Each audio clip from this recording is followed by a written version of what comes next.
हितई के खाली तू नवेलू बहाना घर में बोलाई यार के चिखावता रुखाना ठीक नहीं को करो।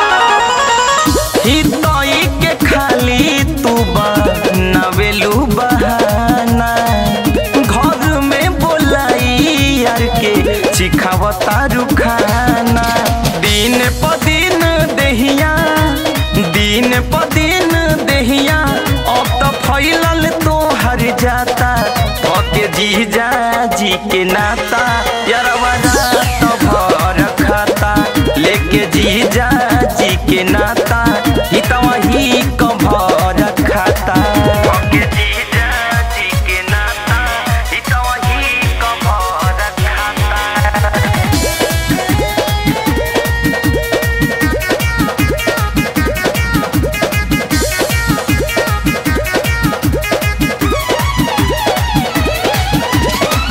बनल बा बाजार जबले करता उड़ाव चंचल प्रेम खातिर कुछ तो बचाव कुछ तो बचाव।